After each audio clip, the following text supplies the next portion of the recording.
Okay, I'm here with Roger Cunningham. Roger is an entrepreneur, very successful entrepreneur. He's got at least a couple of businesses. We're going to be focusing on his FASTSIGNS business, which I think some people in the class have watched some videos of the founder, Gary Solomon. But Roger owns a franchise, I believe, in Ann Arbor, Michigan. Roger's also the founder of his own company called Stryker, which perhaps in another interview we'll talk about, but he's built a company from the ground up and then also comes as a franchisee of a larger company, FASTSIGNS, and he just happens to be wearing, I don't know if I can see it, on his shirt there, he's wearing a FASTSIGNS shirt, which Roger didn't even know I was going to interview him today, so it's kind of cool that he's here for an impromptu interview. Roger, first question I usually ask is, why did you get into this business? Why FASTSIGNS? Well, I'll tell you what, that's an interesting question. I've been at the FASTSIGNS now for 20 years. 20 years, okay. And all with the one franchise in Ann Arbor? Yeah, well, we have two stores now. Okay. One in Northville and one in Ann Arbor. Okay. And but 20 years ago, I was a design engineer here in Jackson, working for some local companies, designing equipment. And I had my daughter who lived in St. Louis and my son-in-law. And we visited with them down there, and we happened to walk around these shopping malls, and there were all these crazy-looking birds, you know, that were that I didn't know what they were, but they were beautiful, and I was curious as to how they were made. So I did my due diligence, and I looked and found out that those came from a sign company. Really?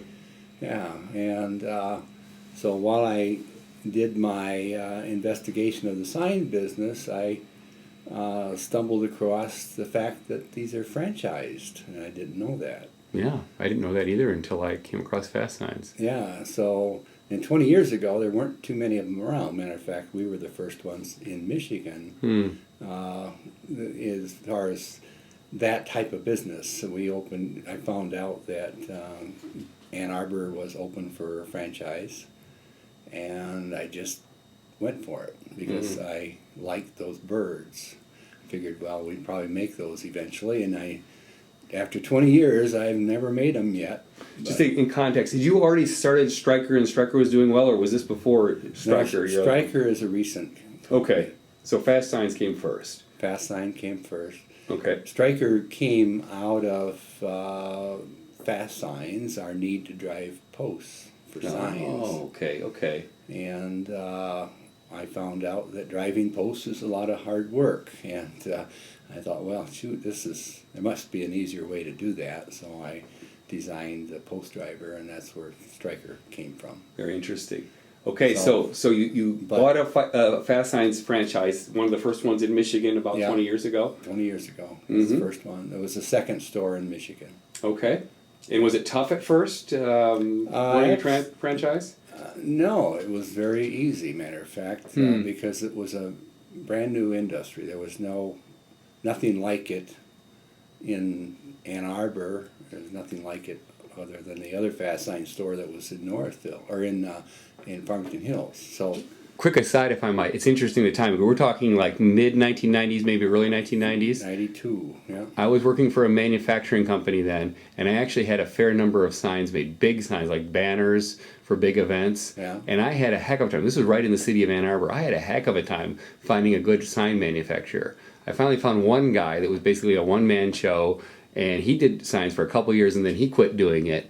And I couldn't find anybody. I didn't even know FASTSIGNS existed. So I think, just from my experience, there was a need in that town, Ann Arbor, a fairly large-sized town, for a really competent business. And when we came in, there were sign companies, but they were hand painters. Nobody did. That's right. The one guy was a hand painter. Yeah, nobody did printing of signs, cutting vinyl and stuff. That's what we did. And not only did we do that, we were able to do it in one day. Wow. So I'd have like a 2 or 3 week order just to Their terms were normally 3 to 4 weeks, and we were one day. So if you came in today to order a sign, you could pick it up tomorrow. That's fantastic. And that's 90% of the business that we had. But it was phenomenal. I mean, it was a new toy for people, and so our business built quickly because of that. Okay. I imagine you were cost competitive too, given that you had the technology. We were, we were much rapid cheaper. production. We were much cheaper than other sign shops. Okay, great. Now, how did you, since it was a new franchise, certainly I didn't know about it, even though I was in business. How did you get the word out? That's the advantage of a franchise, is that they have the corporate office, which happens to be in Dallas, but they do all of the advertisement. So they send out flyers, they notify companies in the area that we're there, and get us introduced. Okay. And give us an opportunity to meet companies. We also did a lot of networking and that types of advertisement. Networking is something that's near and dear to my heart, and I know it's very important in entrepreneurship. Can you elaborate a little bit on that? How would you network? Well, you join the Chamber of Commerce. Okay. That's first. You go to local trade shows. We were at the state fairground, or the fairgrounds in Ann Arbor for several years, and that was a good venue for us. What kind of trade shows would you target on?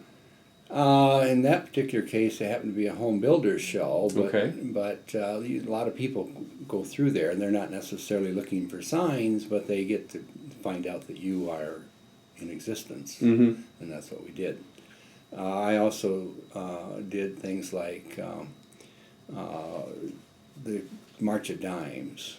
We sponsored the March of Dimes. Mm-hmm. So we did all their signs, and that is a company that gets involved with a lot of community things, and the people that are related or work with the March of Dimes are generally marketing people, and these marketing people work for larger companies. Oh my gosh. And lots of connections. They were all sign buyers. By the way, when you said you sponsored the March of Dimes, would you do work at a discounted cost or for free? Free. Okay. And so we talk about that in my course as cause marketing. It's a great way to build a business. Yes. Affiliate with a cause that you're passionate about, but that other people can recognize. Right. And so when they think Fast Signs, they also think March of Dimes. They oh, I'm supporting a good cause here. Right. And then you link the two. Right.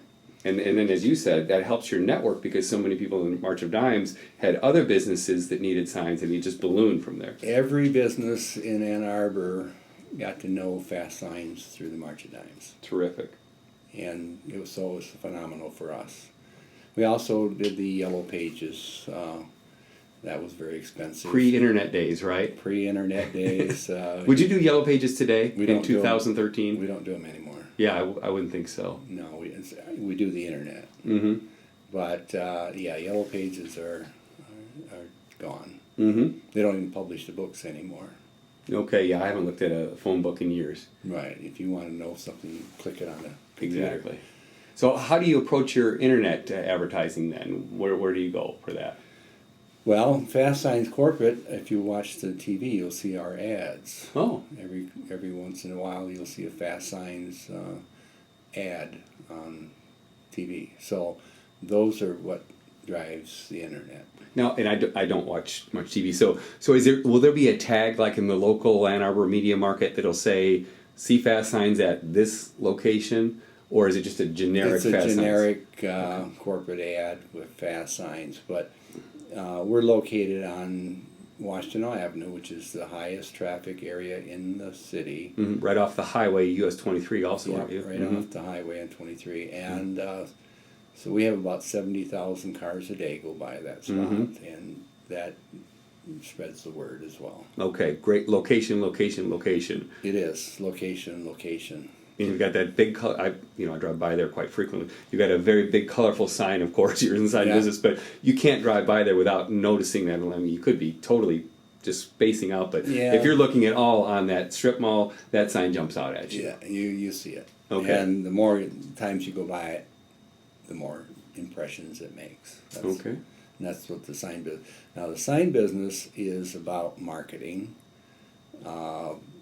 That's how you generate your sales. You market to the general public and businesses, and then you make signs because of it. Now, So- other than the March of Dimes cause marketing program that you talked about, what other ways do you market your business? We've tried a lot of different methods. Of course, we have vehicles with our name on it that drive Right. We have Like big white vans with Fast Signs we have logos a on big, them. large van with a lift on the top. That draws a lot of attention. Okay. And matter of fact, we only have one van, but I get the question often is how big is your fleet? Yeah, I would have thought more than one too. I've seen that van around town. Right. So the more impressions, the bigger you look. Mm-hmm. So even with one van, we get a lot of that comment. Okay.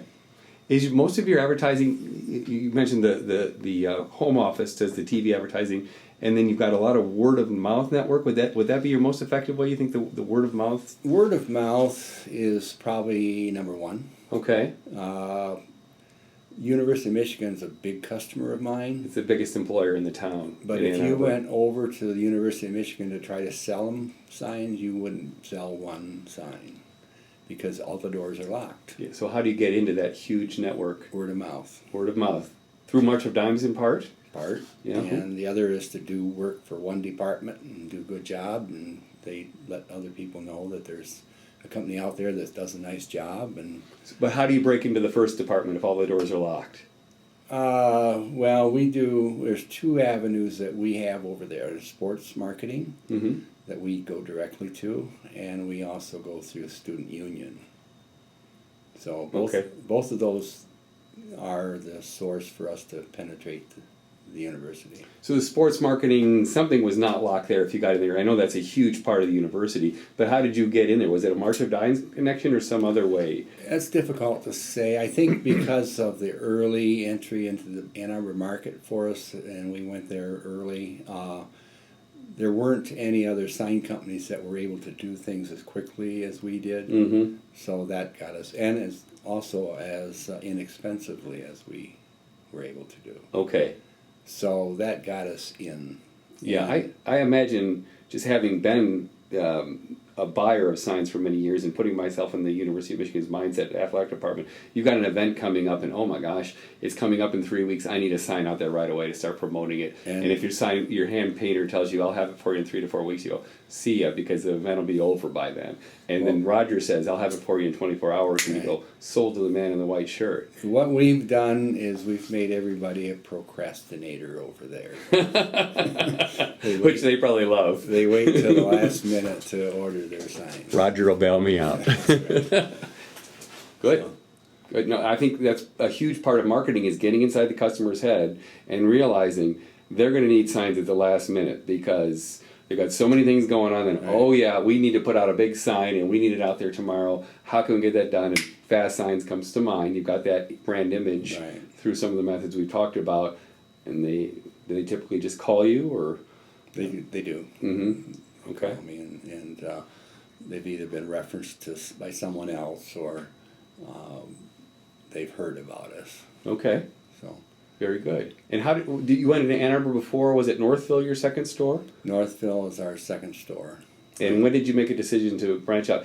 Quick That's aside. about 10 years ago. Okay. I've looked at I've never owned a franchise, but I've looked at seriously at buying them. And whenever I have, people have told me you never make money in one store. I'm not talking about Fast Signs. I'm talking about just in general, talking to franchisees. Would you agree that you don't make money in one store, or no, you could make money in one store? No, that's not the case. You go into the other stores because you've made enough money in one and you branch out. But, Okay. you can't make money in the store if you stay in the store. You can't wait for people to come in. You have to go out and pick those people, pick up that business. That's what I do. That's one of the things that, as an owner of the store, I work on the business, not in the business. Interesting. What's the difference? The major difference is that if you were working in the business, one job could tie you up for a couple of days, where if you're working on the business, you pass that job on to the people inside, and they work on it for a couple of days, but you're out still selling.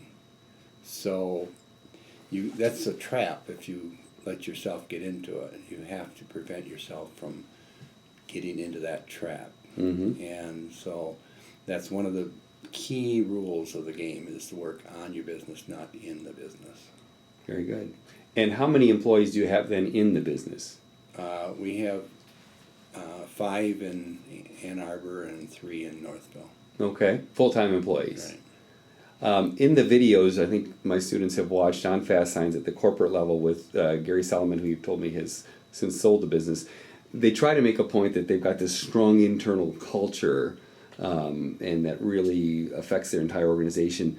Do you see much of the corporate culture, or do you have to set up your own culture in your own franchise I think shop? everybody sets theirs up differently. I mean, there are things that you read from the corporate that shows you what you should and shouldn't do, but generally it's your own personal management style. So when you've got people, I've got 5 people, and most of them are all trained to do other people's jobs. So I'm really in the way when I'm at the store. I try to stay, I let them manage the store. They buy the materials, they order whatever's needed, they do the jobs based on the work orders. The work orders have to be written properly, and so I'm in the way. They handle everything with from day to day. So I have my designers, my salespeople, my production people, and they all work really well together. What did you look for when you were hiring people? That, If they work well together. yeah. And how do you measure that in an interview? Very hard. Yes. Matter of fact, I just hired a new internal sales guy, and I had a lot of applicants come through, and I just couldn't find one. I was looking and looking, and then one person came through, and I thought, wow, this guy's, he's got it. Now, can he work with my other people? So what I did is I let them talk to the other people in the store during the interview. Mm-hmm. And then I asked them afterwards, what did you think? Mm-hmm. Did he talk with them one-on-one, or did you put them all in a room together? No, one-on-one. Okay, good. And then I talked to them all together. Mm-hmm. And the impression was they liked him, Mm-hmm. and he seemed to be intelligent. He didn't know anything about signage, but that's okay. He Can learn that. Learn those things. Mm-hmm. So I tell you, I hired him, and he's been great. Terrific. Yeah, I think that's one of But the most important things. all my people work really well together. Great. Great. Okay, very good. Anything else you want to add, Roger, before we go to our meeting, which started 5 minutes ago? The only thing I can say about Fast Signs in particular is that you're never at work. You're just having a good time. Really, you enjoy it? Yeah. That's terrific. And I've done it for 20 years now, and I'm nearly 70 years old, and 69 and a half, and I don't have plans to retire. Because you're Of course, enjoying I've it. got my other company too, Stryker. Yeah, which I understand is doing very well. And it's doing really well. It's increasing 20% every year so far, and we have a new device coming out on the market, and parts are coming in for it right now. Within the next month, I'll have everything to put them together, and You've already got your distribution network for I've your got- Stryker products through I've got the- Home Depot and Lowe's. I've got Home Depot, Tractor Supply, Lowe's, Northern Tool, Mm-hmm. and about a half dozen other outlets. Wow, So. fantastic. But the market for the new device is going to be rental. Okay. Because a lot of people, when they drive posts, they just do it on one shot and then they're Right, done. Okay. right. And there's 250,000 rentals out there. Like A1 Rental. I don't know if that's even a national chain. A1 United is the biggest. United Rental. Yeah. Mm-hmm. But there's 250,000 of those companies around, so I think I'll be able to sell a few. Yeah. Gosh, that's a great idea. Well, Roger, thank you very much for taking the time, and I'm sure the students will have a lot of questions. Well, if they want to stop by the store and see how it works, that's fine. Great. Maybe we can do part 2 of the video, too, and get a video tour of the store. Okay. All right. Thank you very much. All right.